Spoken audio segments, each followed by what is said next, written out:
Look, you can come up a little bit closer. I won't bite, nor will Alan. I know Alan's photo looks fantastic, and I asked Jennifer whether she has one in the bedroom, and I'm informed she doesn't need the plastic one. She's got the real one. Please come forward, come forward, come forward.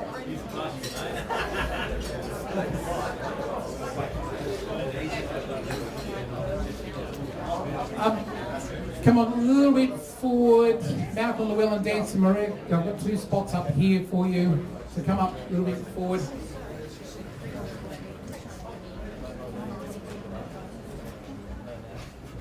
Now, while I've got your attention, which is fantastic, could I ask you all please to be upstanding?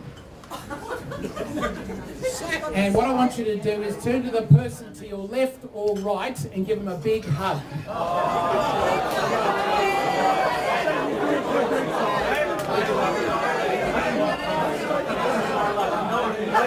Okay.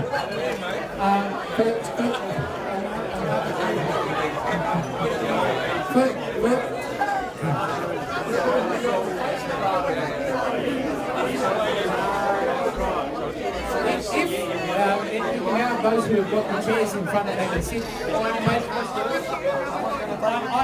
Is there anyone who didn't get a hug? Any takers? I didn't get one, but I'm happy to take them or get it back. Now, you might want to say, why does a person who looks like George Clooney, or the Greek version of George Clooney, ask those that are in this beautiful bookstore to hug the person to the left and right? Well, I dared to be different. And the reason why I dared to be different is because tonight we are here to celebrate an individual in our society who dares to be different. Now, mind you, all of us dare to be different in a variety of ways, but tonight specifically, we're here to celebrate, to launch an important book by a person called Alan Manley. And Alan Manley, since the day I met Alan, is one of those people who dares to be different. Alan is one of those persons that you admire, you respect, you acknowledge as a great person. Someone who has contributed so much, not only to the Australian community, but also to education, but also to business, and also to his family and his friends. And tonight, Alan, you deserve the recognition, the acknowledgement of the work that you have done, as I said, both in the community, to your family, to business, and to education in Australia.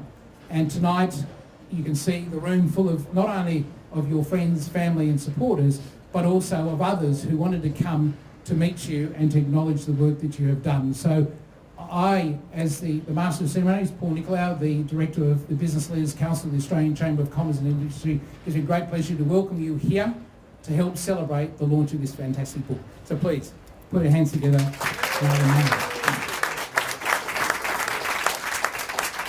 A few things that I need to do before we start the proceedings. We begin today by acknowledging the traditional owners of the land on which we meet today, the Gadigal people of the Eora Nation. We'd also like to pay our respects to the elders, past and present. Now, before I call on one of Australia's leading garden persons, leading entrepreneurial individuals when it comes to television, one of the forefathers for celebrity television, for a variety of things, Don Burke, I'd like to acknowledge some of the other guests that are here with us this evening. Firstly, can I acknowledge the Honourable David Elliott, MP, State Minister for Corrections, Veterans Affairs and Counter-Terrorism. Dr Jeff Lee, the State Member for Parramatta and also Parliamentary Secretary to the Minister for Multicultural Affairs. The Honourable Shane Mallard, MLC, Temporary Chair of Committees and a Member of the Upper House. The former Police Minister in New South Wales, the Honourable Michael Gallagher, who's now the CEO of Ports Australia. Dr Rosa Sage, who is the former State Member for the Blue Mountains and hopefully will be the next future member for the Blue Mountains, who is here representing Diabetes New South Wales, Dr. Rosa Sage. The Honourable Ross Cameron. And all of you know Ross has been on the Outsiders, the Insiders, all the programs you can imagine on Sky News, but in reality, Ross is the one that really calls a spade a spade. So if you don't watch Sky News, then you need to, because it is fantastic when Ross Cameron is on air, and we welcome and acknowledge Ross for being here with us, and he really fights the good cause, and it's great to see that he's here this evening, and who's known Alan for many thousands of years, so it's great that Ross is here with us. Can I also take this opportunity to acknowledge Christine Foster, who's the City of Sydney Councillor, Liberal Councillor. We also have with us Warren Mundine AO, who is the President of the Australian Indigenous Chamber of Commerce and also the former Chair of the Indigenous Advisory Panel for the Prime Minister here in Australia. Rabbi David Dovid Slavin. Where is Rabbi? Rabbi is there. Now this man feeds thousands of people every day, every week down in Bondi in the big kitchen. So we welcome and acknowledge Rabbi with us. We have Margaret Caneen, SC, Deputy Senior Prosecutor, Crown. We welcome. We also have with us Gary Minford, who is the fundraising manager for the Dymocks Children's Charity, and Alan is supporting this evening's function by providing $5 from every book sold from tonight's book launch. So please, I'm going to encourage all of you not to leave this building until you buy a book. So it's very important for you to do so. Can I also acknowledge Brian Shear, the founder of Startup Australia, who's also with us here, and he's very keen because Alan Manley was very supportive of the establishment of Startup Australia when it was first established a number of years ago.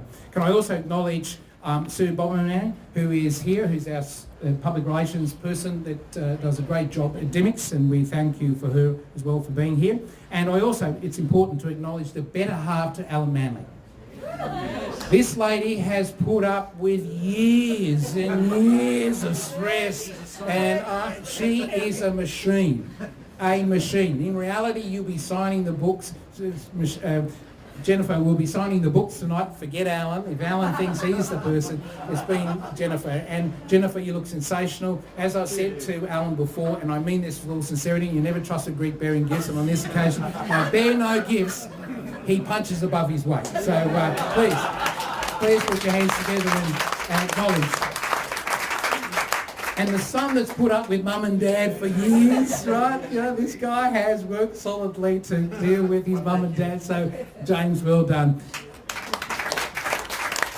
And all the staff that are here from Group Colleges Australia, and I won't go through all the names because there's a number of you here, but all of you are here not because he's your boss, not because he's the managing director of such a grand institution, but because you respect him, admire him, and he's a great boss to work for. Is that correct? Greg, Gerard, I'm assuming, Jason, that's correct, yes? Well, that's important. Now, any complaints, then see Gerard Newcomb, or Gerard Newcomb, sorry. Yes, I forgot about that. Sorry, sir. Now, I could talk all night, but I'm not going to. I'm very proud of this occasion, and it was a great pleasure. And then when Alan said to me, who could we get to launch the book, I said, no other than Don Burke. And all of you know, Burke's Backyard, The Blitz, all these shows are on television, even The Block. I mean, the grey matter that exists between the ears of this man was just fantastic. And he has the one who really set the whole world on fire when it comes to television. This is the one who really did a great job. And when I asked Don if he could launch tonight's book, straight away he was very happy to do so. And really, Don, if it wasn't for his wife Maria, where's Maria? Maria's here, the dynamic duo. Well, we've got two dynamic duos being Alan and Jennifer, and we've got another two dynamic duos being Don and Maria. Ladies and gentlemen, now it gives me great pleasure to call on Don Burke to launch a fantastic book, The Unlikely Entrepreneur. The grey matter's on top of my head. This is a good book. I'll get to the details of all sorts of bits and pieces, but what I liked about it is it's in bite-sized chunks. We all live in lives of interruptions. I'm often 5 jobs away from what I was supposed to be doing. This is one of those things you can pick up, take bits out of it, and move on to something else. It's wonderful. I'll get to more detail. Obviously, the book is The Unlikely Entrepreneur, Alan Manley, founding director of Group Colleges Australia, which does business courses for would-be entrepreneurs. RATSOs, MBAs, if you had the choice of calling them that. This book is, there aren't many books that you could give to anyone from a school child who's not even necessarily head of the class to somebody who's well into business, where they could get a heck of a lot of useful information. This book is packed with it. I guess the fact that you are teaching now is due to the fact that you're a great communicator. This book is simple, it's fun reading, it's got the bottom line and everything, and it's full of creative ideas. And I'm really honoured to be here to commend this book to everybody, because the hardest thing on earth to write is something that is simple, entertaining, brief, but which has a strong message. Well done. It really is fantastic, Alan. Thank you. It gives me great pleasure to call on a fantastic man who I love dearly, sincerely, and it gives me great pleasure to call on Alan Manley to say a few words.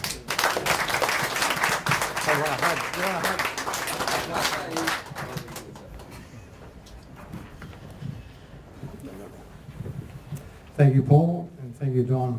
I should really say thank you, Don, and Paul, I'll recover later. Friends old and new, thank you for being here today. I am indeed honoured by your presence. The question often asked of an author is, how did you come to write your book? For those here who know me, you just know the answer won't be simple. This book was not a product of any single great inspiration or any guilt trip about giving back.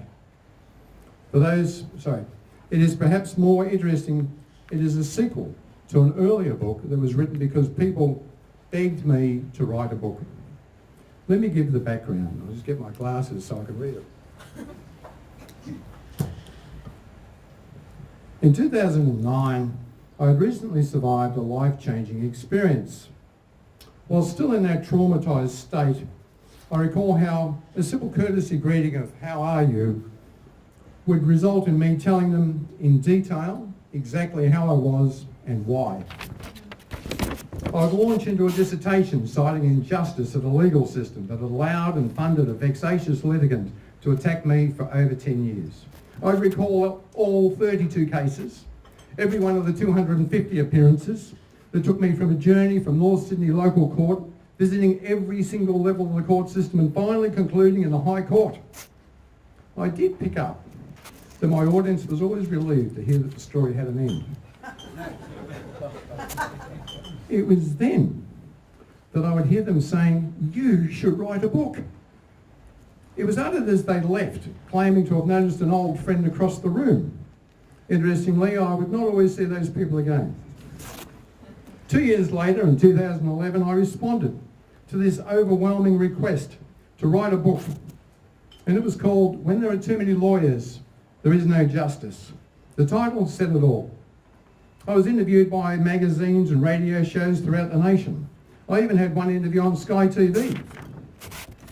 When the interest in my book faded, I was asked to write an article about representing yourself in court. My effort was titled 10 Top Tips on Representing Yourself in Court, numbers 1 to 11. The title gave a nod to my Irish ancestry. I was a hit on the radio interview land. I was the quirky interview that you've all heard at least once on every radio station. Lost friends who heard the interview claimed to recognise my manner immediately. Comments along the line of, "I just knew it would be you." This flattery, of course, was always welcome. A highlight of my interviews was often at the end, when the interviewer would go to his audience and ask listeners, "Has anyone listening ever had a bad experience with the court or with lawyers?" In one instance, on 2GB, the switchboard lit up instantly, bright red lights. I left the studio. I'm told it took an hour to clear the calls. After a number of interviews, it dawned on me that the interviewers lacked the passion for my book as I saw it. They'd lapse into talking about my personal journey, more about my confidence, and more about my confidence in the detail, not ignoring my confidence and detailed grasp of the court cases and the injustice. They'd bait me with questions like, "What were you doing when these court cases were running?" I'd advise that I had a day job, managing a business college, and tried to live a normal life. Any mention of my family, the interviewer would latch onto it. "How did your wife survive?" Well, I never really knew if they meant surviving the legal battle or living with me. As my popularity as a guest talking about the legal system waned, I was asked to write some articles about being an entrepreneur. You may recall that other facets of my life seemed of interest to other folks. I was well equipped to write about start-up companies and being an entrepreneur. All I had to do was recall real life experiences, tone them down so that they were believable, and change all the names so I wouldn't be sued. My career as a writer had now developed into writing a series of 10 top tips for startups. Later it became 5 top tips, and on one occasion I wrote best top tip. I was told it was to do with the internet users' attention spans. First of these articles was titled, as an entrepreneur I wrote this, How to Borrow Money from the Banks at Zero Interest. I admit it did require the applicant to have some quick talking skills. This article was never published. The first published entrepreneurial article was initially Networking for Failures. It was published under the title of The Networking Nightmare. It took off actually, it was syndicated nationally, and I was pretty proud. Another article was my view of meetings, that they could be a waste of time. This was a total success. It was syndicated nationally and even in the United States. I was now on a roll as a writer of 10 top tips for entrepreneurs. Meanwhile, back at the office of a large private business college where I'm a founder and a managing director, the Master of Business Administration course was starting to gain students. I found myself recruiting students into a course that had some entrepreneurial subjects. Later, entrepreneurship became the theme. My spiel would cover why be an entrepreneur. I could talk all day about it. I saw being an entrepreneur as an adventure and at times highly rewarding. Being an entrepreneur in business is really the playground for adults in business. Inspiring potential students to be entrepreneurs was my new mission. It was at that juncture where the idea dawned on me to write a book based on my experiences as an entrepreneur. After all, I was selling an MBA that was focused on entrepreneurship, and how better to support the idea that formalising my thoughts based on the real life, etc.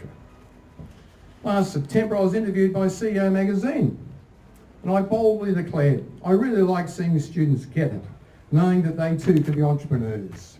I believe you can be an entrepreneur in all sorts of ways. Perhaps you can be an intrapreneur. The freedom that comes with being an entrepreneur can take people away from what might be a pretty ordinary background, Bacchus Marsh, and in a career in which they can flourish and do things they get excited about.